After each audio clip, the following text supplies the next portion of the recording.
I think it's been a long time since we've had comfort socially in this country. It didn't start with COVID. This Oh, was no. in the making, just like some of the stuff that happened during the last presidency. It wasn't the last president. That stuff has been there. Maybe it got fermented while he was there. But there's a lot of stuff that's going on, and people have lost their way with closeness. And that's always been my journey, is to keep people together. If you know anything about my background other than all I've ever done is to try to tap into the human spirit, because I think it works. I did it as a parent. I do it as a husband. I do it as a friend. I do it as a therapist. I've done it as a corporate leader, and it's worked in every one of those venues. All right, welcome back, everybody. I'm Matt Rosenthal, and you're watching Digging In. This show is about digging into what it takes to be successful in business, in life, and in health. You're going to hear powerful stories on today's show, and I hope you can use some of this information to reach your own potential. I truly hope today's show inspires you. I hope it educates you. That's why we do it. Today's show is going to be about fear and how to push through and how to take action. It's something everybody experiences. I think everybody can relate to. And so joining me on today's show is Rick Ross. He has an interesting story, but to start off, he's a self-made, inspirational gentleman who's got such a wide, diverse background that I have to read it to you because he's done so much in his time. So let me just take you guys through this. Rick is a coach. He's an executive mentor.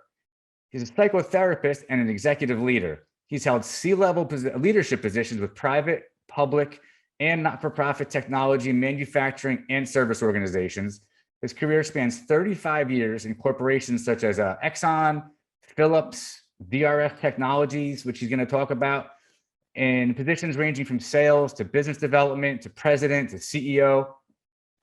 This is interesting as well. Domestically and internationally, he started organizations through joint ventures, mergers, acquisitions, integrations, and ultimately cultural transformations. This global exposure has guided his professional skills and enhanced his insight on diversity and workplace. And lastly, and maybe most importantly, in addition to providing performance and coaching and mentoring, he has over 22 years practicing corporate and family therapy, dealing with leadership, conflict, critical relationships, from the boardroom to the family. He's a keynote motivational speaker who can facilitate senior level workshops and leadership retreats. And he also serves on committees and corporate advisory boards in support of the Defense Department and Homeland Security. And that's it for this. It's too much here, Rick. So thank you for joining me today. Thanks for having me, Matt. I couldn't think of a better, more qualified person to talk about. So the people that we're speaking to, most likely that are listening to this, they could be business leaders. They could be people who are maybe just on a treadmill, in life, and they're trying to figure out where to go next, or they could be having family issues or relationship. It doesn't matter, but everybody faces fears. Everybody has fears, and we don't know exactly where they come from, but you do, and you're going to talk to us about it. And we just want to really get some information out there that people can at least grasp onto, help them understand where the fears might come from and how it impacts them when they're in leadership or management positions or at home. How's that sound? Sounds great. Sounds good. Sure. Thank you for that beautiful introduction. I listened to it. I didn't realize I had done so much. And just to be the usual humble person that I am, that's just the tip of the iceberg. I think what you're talking about, Matt, is a good point. I think fear and adversity is what we wake up from the moment we're born faced with, and we are trying constantly to overcome some perceived or real issue or fear. I grew up in a time where my mom was very sick. I was 3 years old and she had already had 2 surgeries. And by the time I was 6, she had probably 3 more. And these were not the days of the endoscopic surgery. It was almost like they're operating with an axe in those years because it was very different times. So the operation itself could kill you, let alone the disease. I was a kid who would come home from school like every other kid, except I would come in to see if my mother was alive. And listen to my father would say to me, not today, but you go do what you have to do. And I always thought that taught me something. I always thought that you go do what you have to do is is something that has kept me going to this very day. I have found myself, the keynote to anything I've ever done is tenacity, commitment, compassion, honor, these notions that you must achieve, you must go forward no matter what's happening. And I think too many people sit around looking for excuses and feel good when they can justify it. It's much harder to say, I have no excuses and I have to succeed. Yeah. The excuses is a really important topic. But wait, you said you were 6 years old. These things that you're describing that you have in you are things that you're saying go back to the experiences of being 6 years old. And I mean, how did these things materialize in your thinking that you just referred to? You have a tendency to overcome without realizing you're even overcoming. Like adapting. I was once in therapy years and years ago. I think it was like 1998, and I was telling a story to the therapist. And my father had an army knife in his night table. I was never allowed to touch it unless I was with him. And I was 4 years old, and I walked in the room, and my mother was laying there in the bed, and I walked over and I put my finger under her nose to see if she was breathing. And then I went and I took the knife out and I looked at it, and my mother woke up and yelled at me. And the therapist started crying. And I said, what's wrong? She said, you think it's normal to check to see if your mother's alive. You said it like you were talking about, I went and flipped the light switch on. How do you live thinking that your mother's going to die at 4 years old? And she started crying. She said, I have a 4-year-old. I couldn't imagine what he felt like. I didn't feel a thing. I mean, Really? I just, because I was just so used to overcoming. I've had a life of overcoming everything that's come my way. And, there have been times, don't get me wrong, I've been staring down the proverbial whiskey glass, but you overcome. That's what it's all about. That's really, you get psyched to overcome. There is no formula. You just have to reach inside yourself and get up and go every time. That's what I learned from those days. And I started working when I was 9. I was like the neighborhood, everything. I was the neighborhood snow shoveling kid, and I would cut lawns, and they would give me $1 to cut the lawn, but they were scared to death I'd lose my feet. And but I had good people skills. So I kept them in the game, and I kept making a good living when I was working as a kid. So I just was surrounded by inspiration and lived a life of inspiration.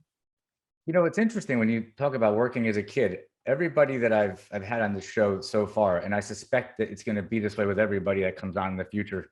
You just touched on shoveling and doing things as a kid, 9, 10 years old. It seems like it's a common denominator that there's maybe the seeds of entrepreneurship. They exist at these young ages.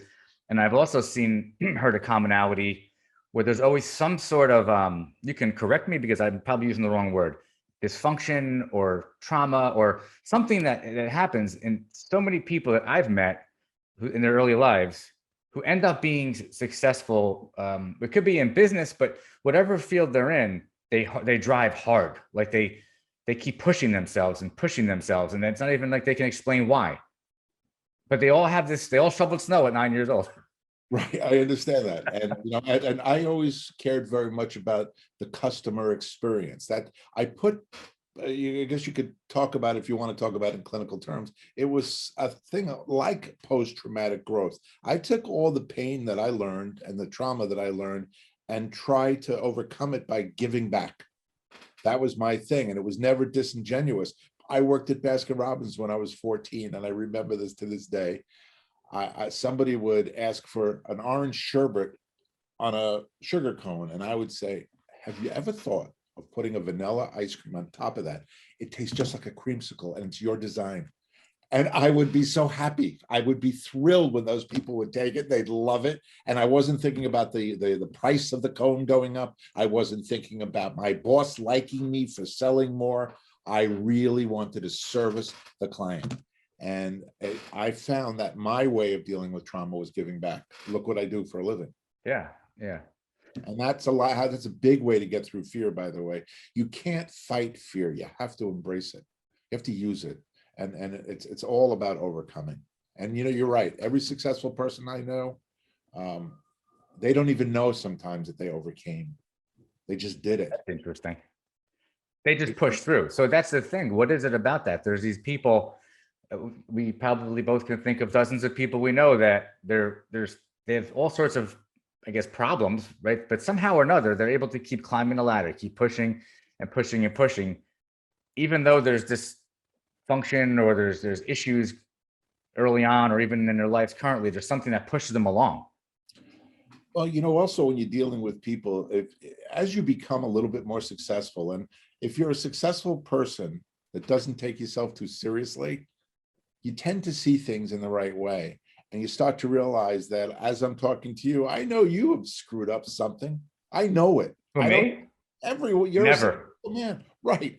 And the truth of the matter is I have. And when I'm talking to people, I don't fear them anymore because they're really just like me.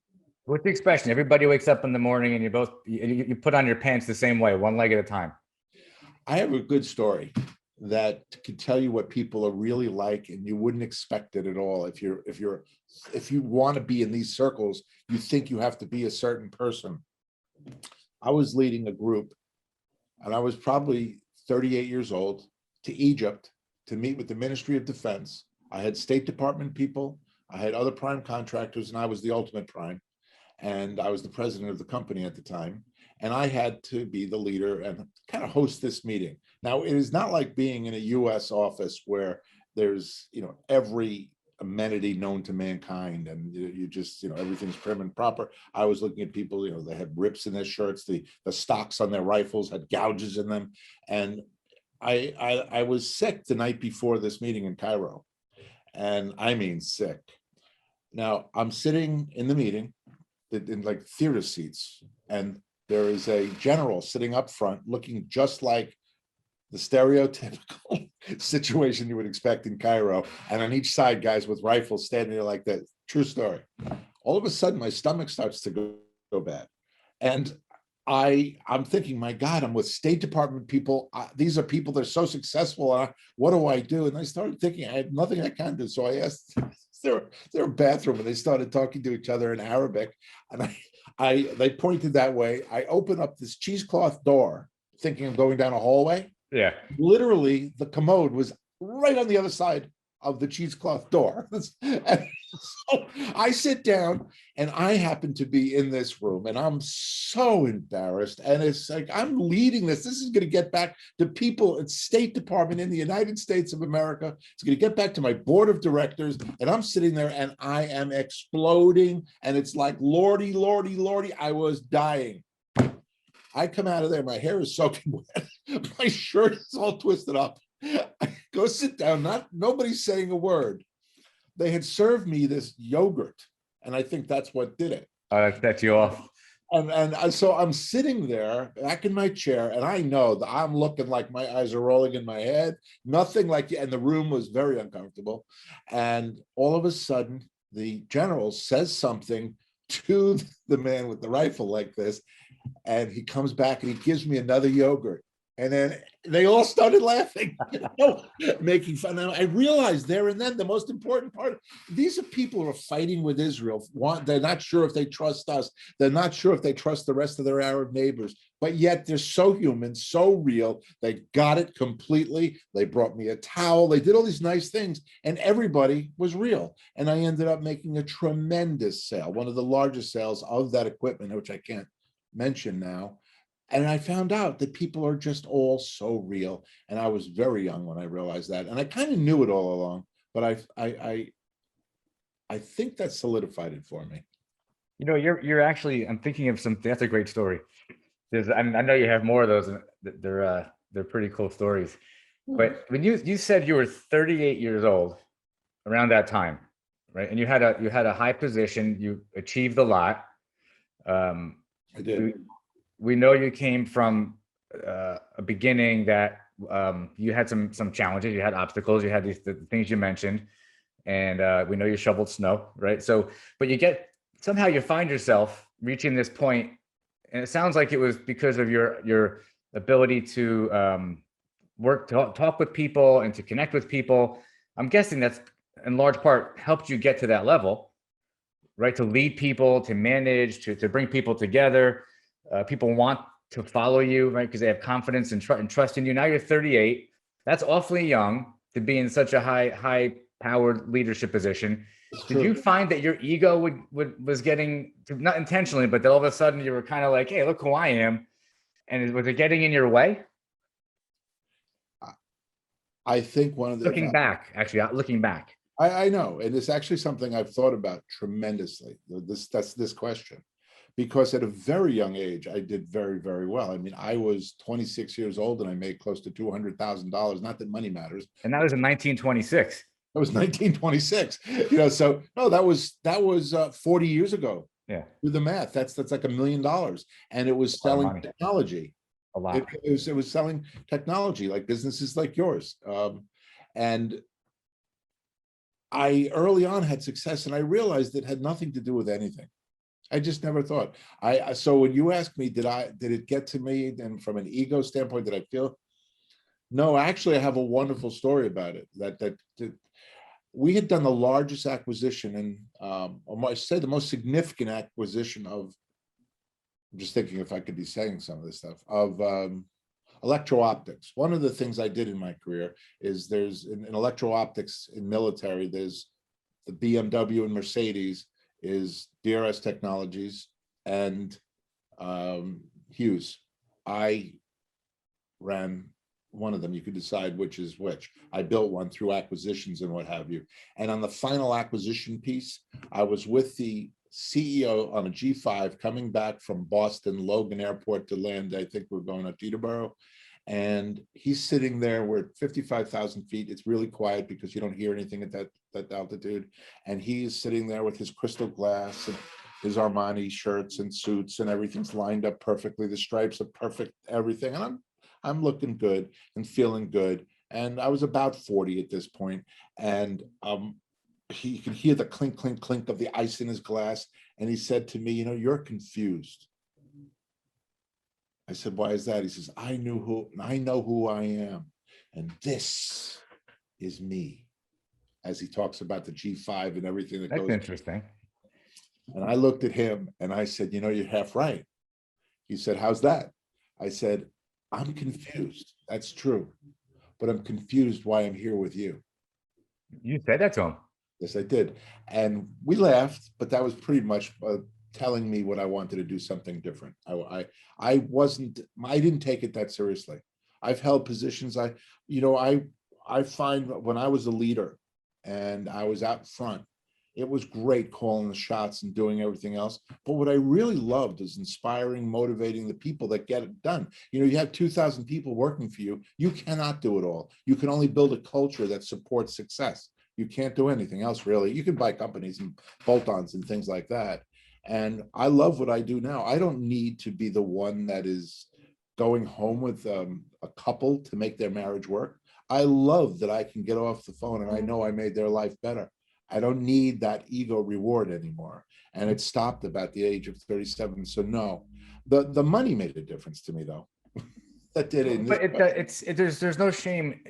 I feel like we're in this culture now. Well, there's one thing I noted down I want to go back to that you said, but I feel like we're in this culture now where it's like you should almost, if you're doing really well, this isn't about COVID. This is recently in past several years. Like there's something like if you're doing really well, if you're successful financially, that it's almost like you shouldn't talk about it so much because you don't want to make other people feel bad. And I've experienced that around people that just sort of like, oh, downplay it, or don't drive the nice car to a sales meeting or whatever. But the thing is, everybody's striving to reach their potential, and there's really no shame. In fact, everybody should have as much abundance as really they can get, because first of all, it allows you to help other people. Second of all, you know, it does allow you to live a healthier life and to have you know, more options, right? So there's no shame in being successful and having more resources. And and I think the most, I just never let it run me, but to me, the most significant piece about having some resources, I had a very difficult time in the hospital about 4 years ago, and I was pretty much toast and gone. And all I kept thinking is how nice it was that I could put my family up in a hotel about a half a mile from the hospital, so they didn't have to do that 2-hour back and forth parking and all that nonsense every day to manage their own grief and difficulty. And I was thinking, this is really all I ever worked for, was to make sure that kind of thing. It wasn't the fancy cars, and I've been able to, have some of that stuff, and that was never what it was about for me. But it was about freedom of maneuver. That's really what freedom. Yeah, It's about freedom. That's actually a really important point. It really is, and I think that if we go back to you at 38, I'm 48, so I go back 10 years to being 38. I don't know that I could look back at that time and say this is about freedom. At that time, it was about build it, get the abundance, because the wisdom wasn't there at that point yet to realize it's not about that.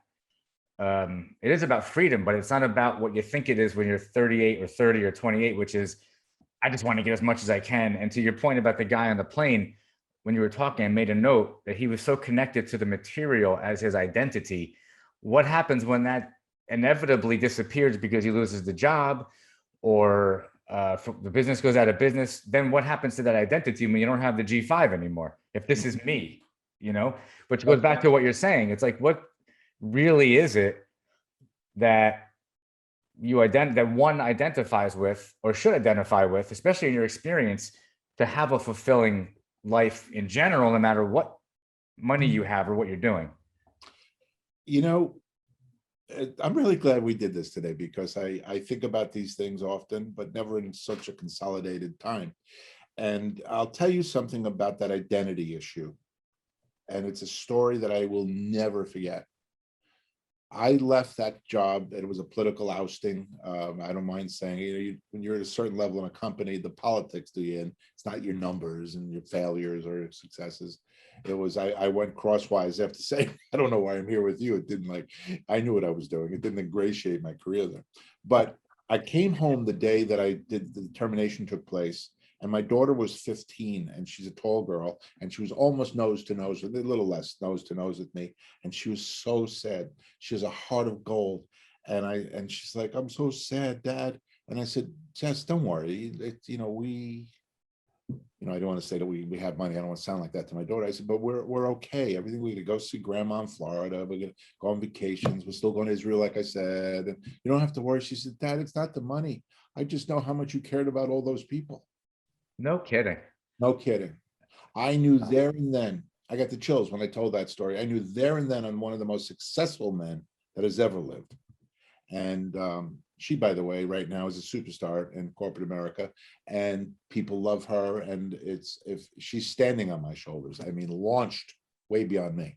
And so that gives me great comfort. But that's the truth. That's an absolute true story. So that's how I feel about the money and the identity. I believe you lead with love. I believe that's never to be confused with what some people call the pussification of America.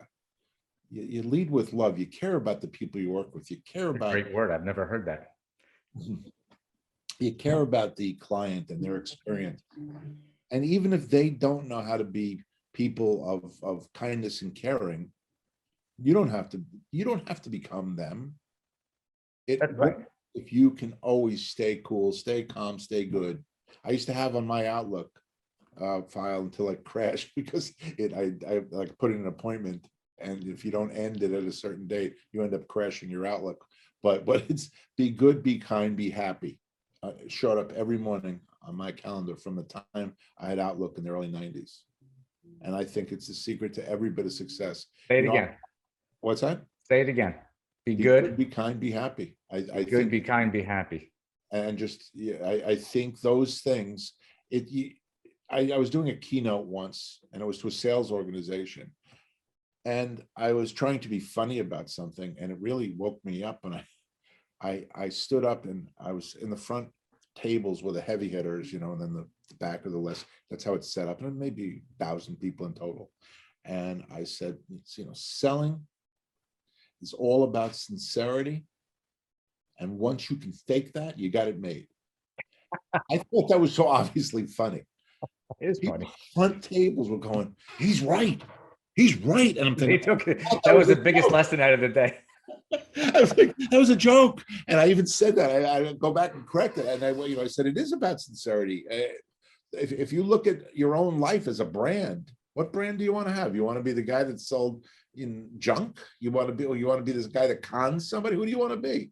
There's actually nothing I want bad enough to go against that particular way of being. Nothing. Wait, I have to stop you there because that's a great transition into what's on my mind next, which is as we evolve, right? And so there's people that are watching this that are in their 20s or 30s or 40s, and they're trying to figure out something, and we still want to make sure we cover the topic of fear weaved into all of this, right? It's so they're trying to find their way, they're trying to figure it out.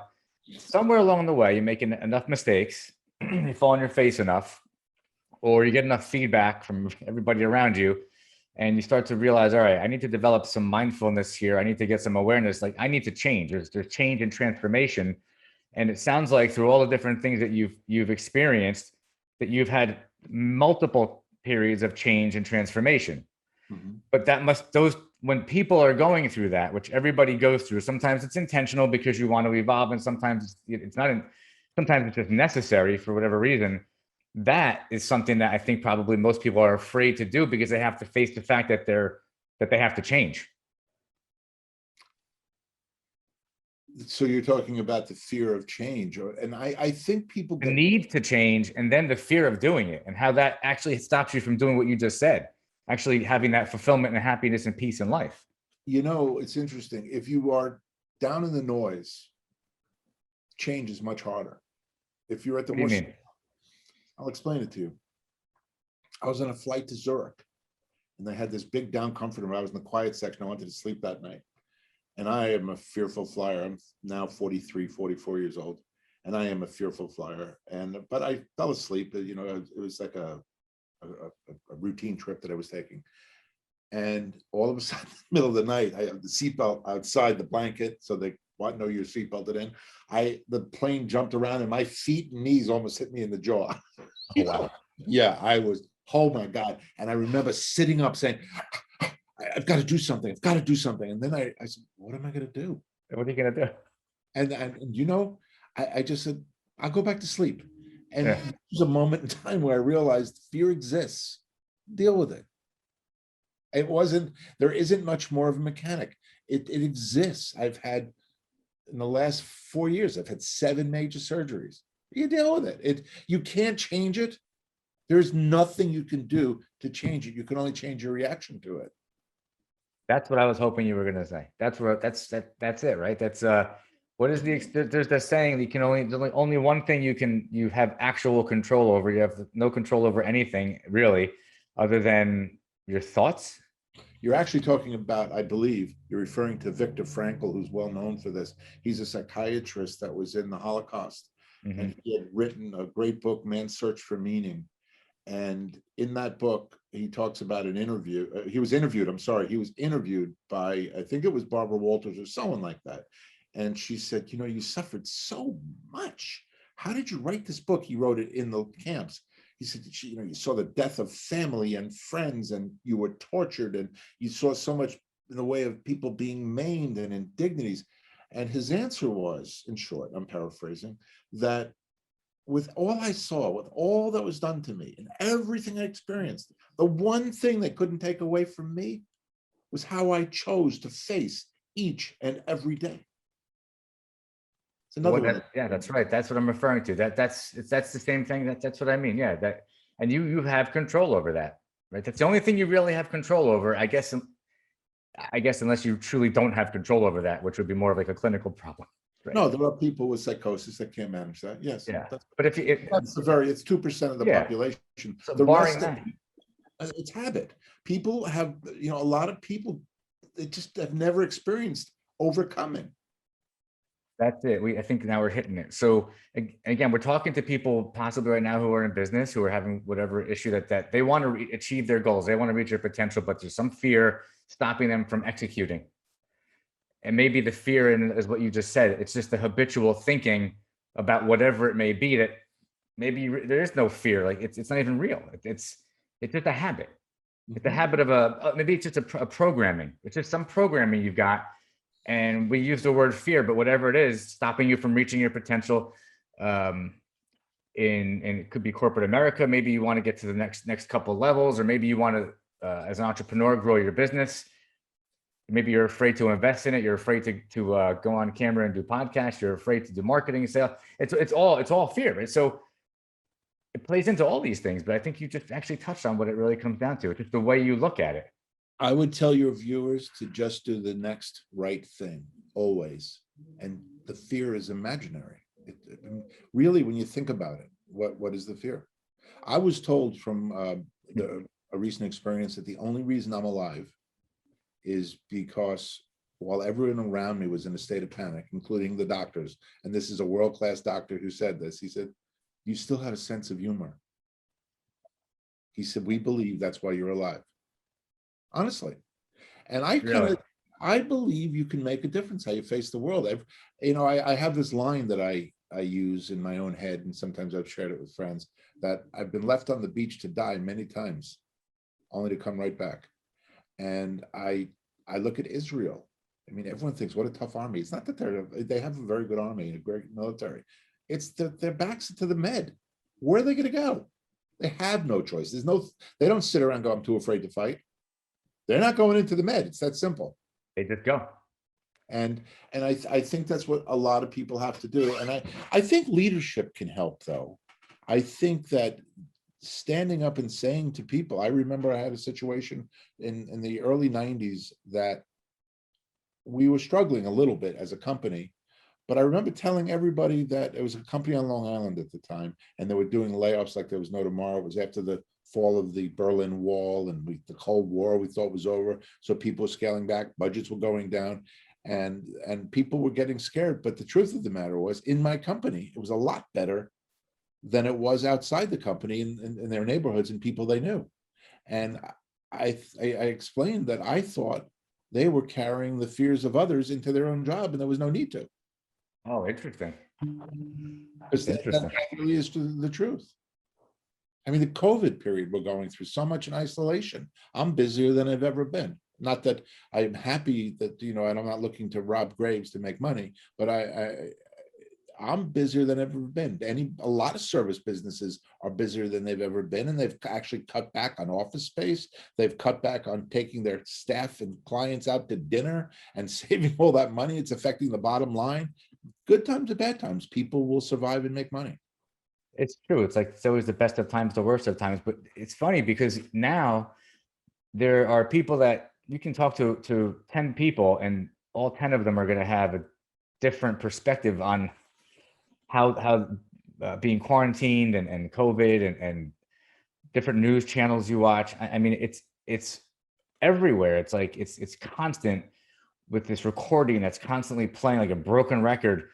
And there's some people that are so scared, and they're almost so paralyzed. And then there's like all these different magnitudes of how much they're willing to live their lives or not live their lives now, ranging all the way to people who are just like, okay, I'll wear my mask, but I'm not changing my life. I'm not going to stop traveling. And to your point, it is a perspective on how much you're going to live in fear right now. It's a choice how fearful you want to be while still living your life amongst all the consistently changing information. And it's very confusing times. Anne Frank lived above a house in Holland in an attic for 2 years, talking to no one, not making a sound. People do what they have to do. I'm not suggesting that you should make things be the same again, and just if you want to ignore science and travel when you're not supposed to travel, or where you're not supposed, I believe I'll be okay. That's just lunacy. But I think being able to deal with the fact, I'll figure it out. I'll have drinks and cocktails with friends over Zoom, and we'll listen to music in the background, and we'll talk, like we used to talk at a bar. The virtual happy hours now are the thing to do. I do believe that there's a new norm that's coming about. Look, we had World War II, we had World War I, we had Korea, we dropped the bombs on Hiroshima and Nagasaki. My God, the world went through stuff they never thought it would be. The last time we experienced something like this, though, was in 1918, I think, the Spanish flu. Yeah. And there will be changes. What I'm suggesting is get excited. you're not going to stop the changes from taking place. Join it, adapt, survive, thrive. And I think that's what a lot of people are doing. I have a client, he makes his living selling PPE. He was starving for years. He's now Selling what? PPE, the protective equipment for Oh, doctors. PPE. Yeah, yeah. That's Personal protective equipment. right. We've had a I question. also think this for kids that are between the ages of, say, 16 and 25, maybe younger. This is going to be like the World War II generation. They're going to have to start thinking about people other than themselves. They're going to have to think of future generations. They're going to have to look to That's build. a real shift. It is a real shift. It's seriously a real shift, because they're all, this generation is so focused on themselves, on social media. I mean, it's like, is it hyper focus? Is that the word? I mean, it's like and God forbid somebody puts something on social media bad about you, like it's earth shattering. This could be an interesting reset where people do become more focused again on each other rather than themselves. That's a very good point. It didn't occur to me. I absolutely predict. I think there's hope in this. I think this is the pony. Yeah. I have a question for you. How many, at this point, it's just a guess, how many patients do you think you've seen since you've been in practice? I don't know the number of patients. I only know the hours because my accountant tells me every year. That was my next question. How many hours? 38,000 as of the end of September. So of last September. 38,000 hours. And a lot of that because of the way you bridge your business knowledge and success with the psychotherapy. I know that you deal with a lot of business leaders and business partners and coaching of teams. How are you, if you had to categorize how they're all kind of getting through COVID, how are they as leaders actually continuing to lead their companies while they themselves as individuals are still trying to cope as a human being, while they still have to lead people through such a hard time? Do you know what I'm asking? Yeah, I think I do. It's like when you're at war, how do the colonels and lieutenants and generals, how do they keep themselves together while they're leading other people falling apart, and they're falling apart too? You're a good example too, because you have to hear everybody all day, every day, and still go home and keep yourself together. It's the same example. I would tell you, this is the hardest time I've ever experienced that. And I have so much experience at managing through that, what you're talking about. So it's a real issue. It's a very good question. What I do find is talk therapy is helping a lot of these leaders. Just a place to vent and talk and have a few laughs. And in my case, you ask about my particular practice, I can talk to people, and it's unlike most social workers or therapists. They don't have the time in the boardroom that I have. So like when I'm speaking with Citibank, Cisco, Citrix, JP Morgan, and I'm talking to the executives, and the next day they're on Zoom meetings, which used to be in person in London or Hong Kong, and now they have to lead their teams and try to inspire them without breaking bread. We can laugh together, and I can help them come up with some ideas. Because frankly, before COVID, about 35–40% of my practice was video anyway. So I learned how to relate on video.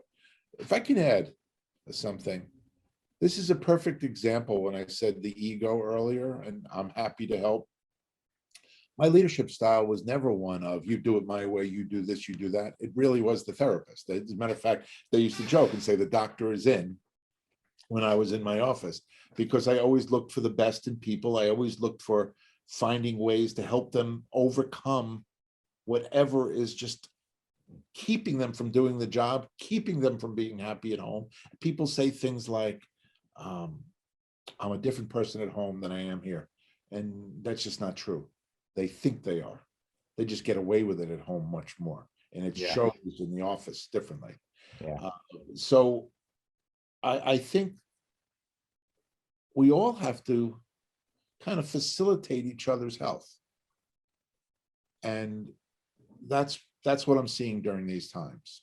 I mean, there's nothing better than I'll just check in on a client and say, hey, how was that meeting? Oh, I'm glad you asked. It turned much better than you were right. It's much better than I thought it was going to be. And just having a place to talk to people and vent a little bit more, because we don't have that water cooler experience any longer. Very So people really need to they need to be aware enough to think that they need to do that, because it's very easy right now to stay isolated. I mean, you think can it's going easily stay over. isolated. I think it's going overboard. I think people are afraid. I was just talking to somebody about this morning, actually. People are afraid to get back in the game, not just because of COVID, but because they've gotten used to and habitualized a new way of being that, they don't have to get dressed from the waist down because they can sit like this. They don't have to, be looked at all the time. They don't have to interact when they don't want to. They flip a switch and it's over. It's very different. And people are actually becoming afraid to socialize, including in their personal lives. They used to hang out with friends and go to weddings and bar mitzvahs and this, that, and the other. They don't want to go. Nobody wants to do anything. Why is that though? I think it's so easy to develop a habit. Habit of what? Isolation.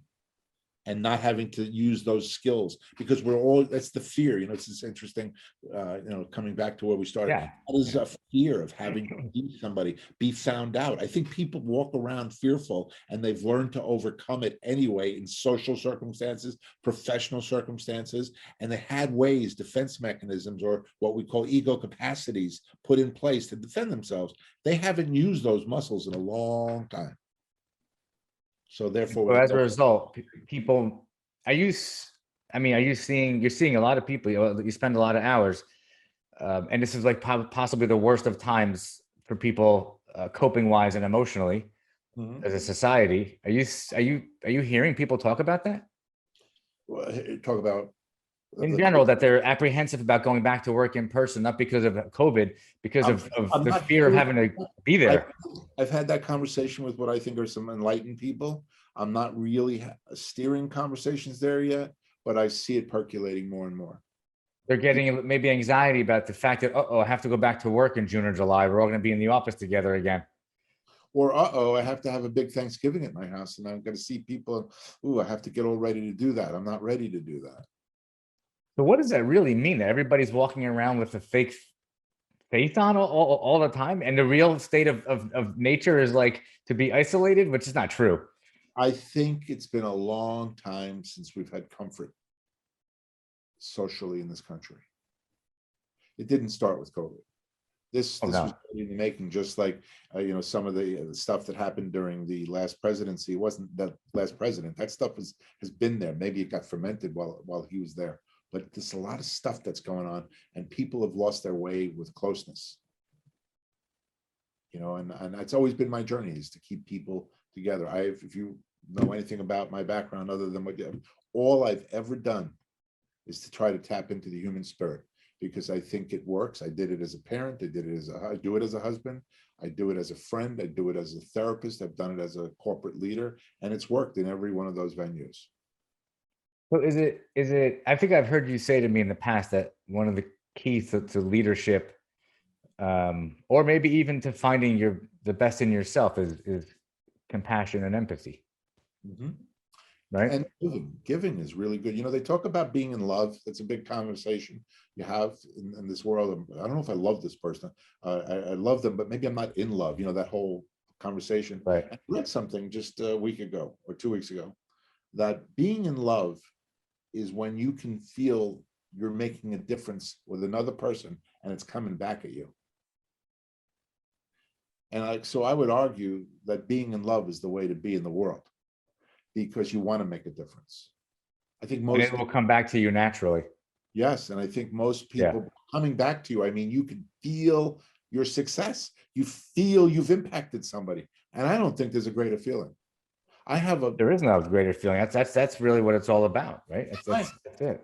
I've had clients, obviously they're not happy or something, but by and large, I get 1-2 texts a week. Thank you for this. Thank you for that. We never could do this. We never could do it. From whether it's a leader, whether it's from Dubai, from London, from Florida, from New Jersey, from the Bronx of New York. And there's no greater feeling. I've been on board meetings where they've given me stock options, and that's great. But there's nothing that compares to seeing the look on somebody's face that you make a difference. And when you're leading somebody in a business and you're helping them perform their job because you believed in them, they know it. and they feel it, and they'll do better for you next time. So if you're talking to somebody who's 25, 30, 35, who's not only are they kind of absorbing all the fearful things that we're all hearing, right? They're trying to find their way, whether it's in a relationship or it's in their career. I think what you just said might be one of the best pieces of like guidance, right? Advice you could really give them, taking them forward, like to find their way, to not get lost in ego, to not get lost in trying to make as much money as they can. Like, I think what you just said really keeps it real. That's actually funny that you should say that. My little plug for a book I'm writing, it's called Pivot to Real. And it's all Wait, about, I'm writing the same book. I didn't say you could use that. yeah, right. I know. Don't tell anybody. I won't tell anybody. But that's really that I think authenticity and real, while it's been around forever, it's gotten lost in the sauce, and we all have to go back to that. And not the cliche of saying, you know, I have to be my authentic self, because you hear it on Oprah and everybody's got to be their authentic self, right? But that's not what you're talking about. No. You're really talking about something actually more real. I'm talking about knowing who you are. Right. And how do you find that out? That's how you get an hourly sessions with me if you want my number. No, that's You took my joke. I was going to say you call Rick Ross. no, I mean, I you know what, by the way, only special people, it's interesting. While I have a very large practice, it's very small in population. It's, you know, if I see 50 people a week, that's nothing in the world, right? There's so many people. To find 50 inspired people that want to help themselves, I'm not talking about crisis that I get that all the time. I'm talking about, I have a lot of people that come to me simply because they want to grow and want to evolve and they want to be stretched. And this is an emotional and mental workout for them. And I can come at it from 80 angles and they love it. It takes a special person. So if I was to advise anybody, I would tell you to do what I did. At 35 years old, I hired a guy. I didn't think about this till just now. His name, I think he's probably gone now, is Henry Eckstein. He'd be 98, 99 years old. His name is Henry Eckstein. And he saw his parents get taken by the Nazis during the war. And he actually was outside one of the camps and he saw his mother, boom, get shot, go to the ground and die. 15 years later, he's in Israel on a kibbutz. And he runs into a woman who's his mother. It was the woman next to his mother. He was looking at a distance of a line of people. It was the woman next to, he didn't know his mother survived. Oh my God. That's his basic story. Okay. That's a true story. True story. You want a reason to quit. You want an excuse that you don't do well. You want a reason to not go back to school. You want he did everything he could to survive and thrive. And with all that stuff that happened to him, imagine that life running through Europe, trying not to get caught by the Nazis, watching your parents get killed, finding out after the fact your mother didn't get killed. I hired him as a consultant. I needed him to tell me, and he was really, they wouldn't have called it a corporate therapist those years. There was too much of a stigma with the word therapist. And today there's less so. I would hire it from 35 years old. Don't think you know everything, because you don't. And if you know it, you only know one angle of it. You don't know the multiple facets of the truth that you're dealing with. I hired people that were so much older and more experienced than me to give me insight, because the stuff I wanted to learn was not like, do I use a metal bat or a wooden bat? I wanted to learn the game of baseball. I wanted people to tell me about the game, and the game hasn't changed. No. None of this has changed. There's a great guy who I love listening to, Simon Sinek. Oh yeah, yeah. He does this thing on why, and I'll just leave it with this. I use that in keynotes. I play it and then talk about it. Like in an offsite meeting, I'll play that and then talk about it. And I always stop it when he gets to a certain point. And he's from Newark, but he has this English accent. And he says, he's from Newark with that accent. I did not know. And he says, what I've discovered, and I stop it. And I say, I want you to know he's not lying. He's just misinforming you. He's discovered it, but it's been discovered thousands of years ago, Over and over, over yeah. and over and over and over again. And that's what I think it would do for people. You ask me about 30, 35, and 40-year-olds. There's too much pressure to know everything now, get it right in 140 characters or less, tweet it out, make it. We are not absorbing real. Talk to people who've been around the block. They know So something. get mentors, expose yourself to people who have actually had experiences, done things that are giving you advice or guidance because they know. Because They've learned. They know because they've learned. They've made the mistakes. They've experienced the there's wisdom. adversity, wisdom.